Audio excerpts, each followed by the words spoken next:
नमस्कार विद्यार्थी मित्रांनो, मी डॉक्टर सरोज कोकणे फ्रॉम कोल्हापूर. विद्यार्थी मित्रांनो, आज मी तुमच्यापुढे एक नवीन विषय घेऊन आली आहे. सगळ्यांना माहितीच आहे, की आता सुप्रीम कोर्टाचा रिझल्ट आलेलाच आहे आणि त्यांनी क्लिअर सांगितलं आहे, की जे आता काउन्सिलिंग प्रोसेस चालू करावी आणि ते काउन्सिलिंग प्रोसेससाठी कुठलीच आता शक्यता नाही, की परत री एक्झाम होईल किंवा रिझल्ट लागेल. तर जो काही री एक्झाम किंवा एक्झाम होईल किंवा रिझल्ट लागेल, तर ते फक्त 1600 विद्यार्थ्यांपुरतंच मर्यादित असणार आहे, असं हे क्लिअर सुप्रीम कोर्टाने सांगितलं आहे. आणि आता कुठल्याच प्रकारे काउन्सिलिंग प्रोसेस थांबणार नाही आणि ती आता लवकरच काउन्सिलिंग प्रोसेस पण चालू होईल आणि जो ऑल ओव्हर इंडिया रँक आलेलाच आहे, ज्यांनी डिक्लेअर केलेलंच आहे. तर आता लवकरच आपला एस-एम-एल पण येईल. एस-एम-एल म्हणजे स्टेट मेरिट लिस्ट पण आता लवकरच प्रकाशित होईल आपल्या महाराष्ट्र राज्याची. आणि जे 85% कोठ्यामधले विद्यार्थी एलिजिबल आहेत, ज्या विद्यार्थ्यांकडे डोमेसाईल सर्टिफिकेट्स आहे आणि जे विद्यार्थ्यांची 10वी-12वी झालेलं आहे महाराष्ट्रामधून, तर ते तमाम विद्यार्थी 85% कोठ्यामधून एलिजिबल असणार आहेत विद्यार्थी मित्रांनो. आणि बऱ्यापैकी मला विद्यार्थ्यांचे कॉल येत आहेत. गेली 4 दिवस झालं कंटिन्यू. तर मॅडम आमचा हा कट ऑफ आलेला आहे आणि आम्हाला गव्हर्नमेंट कॉलेज मिळेल का? किंवा सेमी गव्हर्नमेंटमध्ये तरी मिळेल का? तर असं हे प्रत्येक विद्यार्थ्यांचं क्वेशन मार्क राहिलेलं आहे. तर त्याच अनुषंगाने मी अगदी एक्स्पेक्टेड कट ऑफ काढलेला आहे. एक्स्पेक्टेड कट ऑफ 3rd राउंडचा काढलेला आहे. गव्हर्नमेंट मेडिकल कॉलेज आणि सेमी गव्हर्नमेंट मेडिकल कॉलेज. तर अगदी तुम्ही स्क्रीनवरती पाहू शकता. हे NEET 2024 expected 3rd round cut off 2024 for MBBS government medical college आणि semi government medical college in Maharashtra. ह्याच्याबद्दल अगदी मी पूर्ण डिटेल्समध्ये प्रत्येक कॅटेगरी वाईज अगदी रँक सांगणार आहे, की विद्यार्थ्यांचा. तर ह्याच्यामध्ये प्लस मायनस थोडंफार होऊ शकतं, पण 99% अगदी एक्झॅक्टली हे असणार आहे विद्यार्थी मित्रांनो. अगदी मी हे पूर्ण अगदी डाटा अॅनालिसिस करून, अगदी स्टडी करून हे पूर्ण अगदी एक्स्पेक्टेड कट ऑफ राउंड 3rdचा हा मी काढलेला आहे. तर मी तुम्हाला आता कॅटेगरी वाईज पहिल्यांदा गव्हर्नमेंट मेडिकल कॉलेजचा पूर्ण अगदी मी वाचून दाखवणार आहे. तर इथे हे कॅटेगरी मी काढलेली आहे आणि इथे तुम्ही पाहू शकता expected 3rd round cut of government college. Okay. आणि नंतर पण पुढे मी तुम्हाला सांगणार आहे, की expected 3rd round cut of private semi म्हणजे प्रायव्हेट म्हणजेच सेमी गव्हर्नमेंट कॉलेज. ह्याच्याबद्दल अगदी प्रत्येक कॅटेगरी वाईज मी तुम्हाला सांगणार आहे. अगदी स्क्रीनवरती तुम्ही ते पाहू शकता. मी अगदी झूम करून तुम्हाला दाखवते म्हणजे लक्षात येईल, की प्रत्येक कॅटेगरीने आपापल्या ह्याच्याने रँक बघा म्हणजे तुमच्या लक्षात येईल, की आपल्याला गव्हर्नमेंट कॉलेज लागेल का सेमी गव्हर्नमेंटमध्ये मिळण्याची शक्यता आहे. ओके. हे मी अगदी पूर्ण हा रँक काढलेला आहे. आणि आता आपण ओपन कॅटेगरीचा विचार करू तर 85% कोटा जेव्हा आपला एस-एम-एल येईल, तर तेव्हा ती क्लिअरच होईल. पण मी आता अंदाज बांधलेला आहे, तर तुम्ही हा बघू शकता तुम्ही. तर हे 85% कोठ्यामधल्या ओपन कॅटेगरीचा गव्हर्नमेंट एम-बी-बी-एस कॉलेजचा कट ऑफ 42,000 पर्यंत राहण्याची शक्यता आहे. तर ज्या विद्यार्थ्याने ह्या रेंजपर्यंत म्हणजे ह्या रँकपर्यंत येत असेल तुमचा रँक, तर नक्कीच ओपन कॅटेगरीच्या मुलांना एम-बी-बी-एसची गव्हर्नमेंट सीट नक्कीच भेटणार आहे. 100% हे खरं आहे. ओके. आणि नेक्स्ट कॅटेगरी आपण पाहू शकतो ओबीसी कॅटेगरी. ओबीसी कॅटेगरीला 45,000 वरती विद्यार्थ्याला गव्हर्नमेंट सीट मिळण्याची शक्यता आहे. आणि ई-डब्ल्यू-एस म्हणजे जे इकॉनॉमिकल वीकर सेक्शन आहे त्यांच्याकडे सर्टिफिकेट्स अवेलेबल आहे. त्या विद्यार्थ्यांना 42,000 पर्यंत गव्हर्नमेंट सीट नक्कीच सीट मिळणार आहे 2024 मध्ये. आणि एस-सी कॅटेगरीचा शेड्यूल कास्टचा जर विचार आपण केला, एस-सी कॅटेगरीसाठी जवळ-जवळ 1,30,000 जो विद्यार्थ्यांचा रँक आलेला आहे आसपास, त्या विद्यार्थ्याला नक्कीच गव्हर्नमेंट सीट्स मिळणार आहे एस-सी कॅटेगरीसाठी. आणि एस-टीचा कॅटेगरीचा आपण इथे विचार करूया, तर 3,50,000 हा जो विद्यार्थ्यांचा रँक येत असेल एस-टी कॅटेगरीचा, त्या विद्यार्थ्याला नक्कीच 100% गव्हर्नमेंट मेडिकल कॉलेज भेटणार आहे. हे पण तुम्ही लक्षात घ्या. आणि पुढचं मी आणखीन कॅटेगरी काढलेली आहे अगदी. मी तुम्हाला अगदी पूर्ण झूम करून दाखवते म्हणजे लक्षात येईल.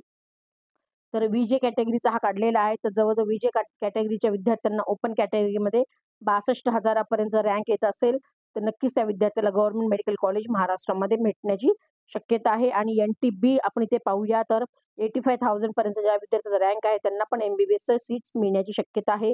आणि एन-टी-सीचा जर आपण विचार केला, तर थोडासा इथे कमी मध्ये जाऊ शकतो रँक. तर 56,000चा हा जवळ-जवळ कट ऑफ रँक आल्यानंतर ह्या रँकमध्ये आल्यानंतर विद्यार्थ्याला गव्हर्नमेंट मेडिकल कॉलेजची सीट नक्कीच मिळणार आहे. आणि एन-टी-डीच्या विद्यार्थ्यांना पण 50,000चा जवळ-जवळ रँक असेल, तर त्या विद्यार्थ्यालाही गव्हर्नमेंट मेडिकल कॉलेज आपल्या महाराष्ट्रामधलं कुठेतरी एका ठिकाणी नक्कीच सीट्स मिळण्याची 100% शक्यता आहे विद्यार्थी मित्रांनो. मी अगदी पूर्ण हा डाटा अनालिसिस पूर्णपणे काढलेला आहे अगदी गव्हर्नमेंट कॉलेजचा. आणि एक्स्पेक्टेड आता मी प्रायव्हेट म्हणजे सेमी गव्हर्नमेंट कॉलेजचा जी रँक आहे ती कितीपर्यंत विद्यार्थ्याला 85% कोठ्यामधून मिळू शकते. अगदी हे मी रँक काढलेला आहे आणि 85% काढलेला आहे. तर सेमी गव्हर्नमेंटचा आपण इथे विचार करूया म्हणजेच प्रायव्हेट कॉलेजचा, तर ओपन कॅटेगरीमध्ये 85,000 जर विद्यार्थ्याचा रँक येत असेल तर त्याला नक्कीच सेमी गव्हर्नमेंट कॉलेज मिळणार आहे विद्यार्थी मित्रांनो. ओपन कॅटेगरीला आणि ओबीसीच्या विद्यार्थ्यांसाठी 90,000चा जो रँक येत असेल त्यांचा आसपास जवळपास, तर त्या विद्यार्थ्यालाही सेमी गव्हर्नमेंट कॉलेज मिळणार आहे. आणि ईडब्ल्यूएस साठी विद्यार्थ्यांना इथे काही सीट्स अवेलेबल नसते प्रायव्हेट कॉलेजमध्ये म्हणजे सेमी गव्हर्नमेंट कॉलेजमध्ये. आणि एससी कॅटेगरीचा आपण जर विचार केला तर इथे जर रँकचा जर एससीचा सेमी गव्हर्नमेंटमध्ये आपण पाहू शकतो तर 1,50,000 ज्या विद्यार्थ्याचा रँक येत असेल तर त्याला नक्कीच सेमी गव्हर्नमेंट कॉलेज मिळणार आहे. 101% मी सांगते. आणि एसटी कॅटेगरीच्या विद्यार्थ्यांचा जर रँक तुम्ही पाहत असाल तर 3,80,000 येत असेल तर त्याला नक्कीच सेमी गव्हर्नमेंट कॉलेज आपल्या महाराष्ट्रात 85% कोट्यामधलं सीट्स मिळणार आहे. ही पण गोष्ट तुम्ही लक्षात घ्या. ओके. आणि नेक्स्ट मी तुम्हाला इथे सांगते एसटी कॅटेगरीचं सांगितलं. एसटी कॅटेगरीचा एसटी कॅटेगरीचा सेमी गव्हर्नमेंटमध्ये 3,80,000 हा रँक आला तर नक्की सीट मिळणार आहे. आणि विजेचा कॅटेगरीचा जर आपण विचार केला तर 90,000 विद्यार्थ्याचा रँक आला तर त्या विद्यार्थ्याला सेमी गव्हर्नमेंट कॉलेज मिळेल.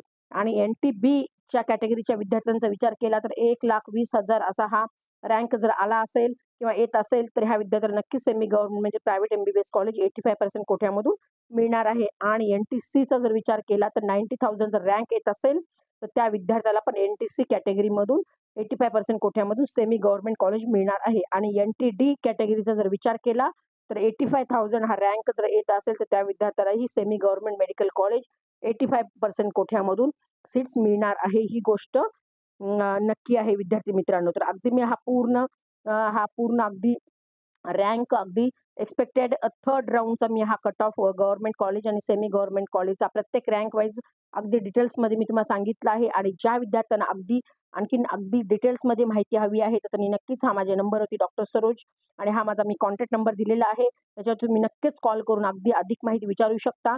आणि ज्याही काही कारणास्तव विद्यार्थ्यांना जर कमी मार्क येत असतील आणि त्या विद्यार्थ्यांनाही MBBS जर करायचं असेल तर त्या विद्यार्थ्यांनीही घाबरून जाऊ नये. विद्यार्थी मित्रांनो, तुमचा रँक जर ह्या कॅटेगरी हा मी जो काढलेला आहे गव्हर्नमेंट आणि सेमी गव्हर्नमेंटपेक्षा, तर तुमचा सेमी गव्हर्नमेंटपेक्षा जर रँक कमी येत असेल तर तुम्ही काही काळजी करू नका. जर तुम्हाला MBBSच करायचं असेल तर 80 to 90 लॅक्समध्ये पूर्ण अगदी टोटल बजेटमध्ये MBBSला मी स्वतः येऊन ॲडमिशन्स अगदी तामिळनाडू आणि पॉंडिचेरी राज्यामध्ये स्वतः पर्सनली येऊन मी ॲडमिशन MBBS करून देत असते.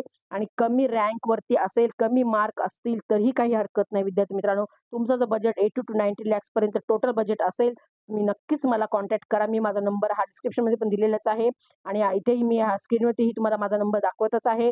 त्याच्यावर तुम्ही नक्की कॉन्टॅक्ट करा आणि तुमचं MBBS करण्याचं स्वप्न 100% कंप्लीट करा विद्यार्थी मित्रांनो. आणि बऱ्यापैकी फर्स्ट राऊंड, सेकंड राऊंडलाच ॲडमिशन्स लवकर घ्यावे कारण थर्ड राऊंडला खूप मोठ्या संख्येने विद्यार्थी येतात आणि कट ऑफ पण वाढण्याची शक्यता आहे. तर ज्या काही विद्यार्थ्यांना MBBS करायचं आहे, जे जुनून विद्यार्थी आहेत, खरोखरच त्यांना MBBS घ्यायचं आहे, अगदी मार्क त्यांना कमी आहेत म्हणजेच कमी म्हणजे आपले एलिजिबल 164+ असेल तर त्या विद्यार्थ्यांनाही तिथे MBBS सुविधा उपलब्ध आहे. विद्यार्थी मित्रांनो, कमी मार्क आणि कमी बजेटमध्ये सुद्धा म्हणजे टोटल 90 लॅक्समध्ये टोटल बजेट MBBSचं आहे.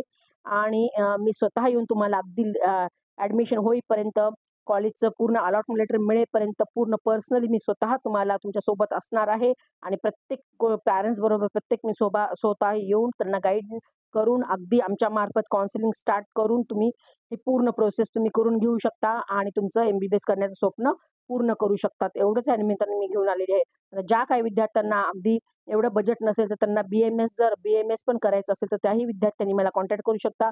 BMS मी कर्नाटका आणि तेलंगणामध्ये पण करून देते आणि एकदम कमी बजेट आहे BMS कॉलेजचं. तर BMS कॉलेज जवळ-जवळ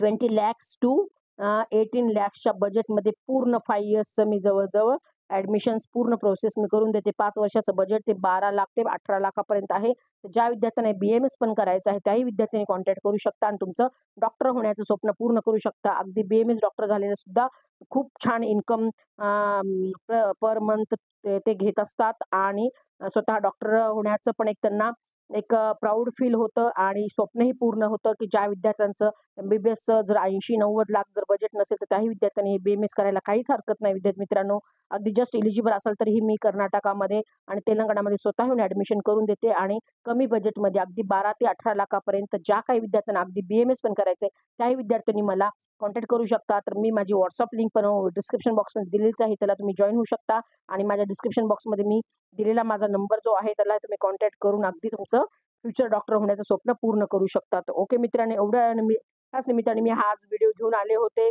तर सर्व विद्यार्थ्यांना, तमाम आपल्या महाराष्ट्रीयन विद्यार्थ्यांना ज्यांना हा रँकमध्ये आलेला आहे, ते खूप चांगली आणि गुड न्यूज आहे विद्यार्थी मित्रांनो. All the best. जय हिंद, जय महाराष्ट्र. Thank you.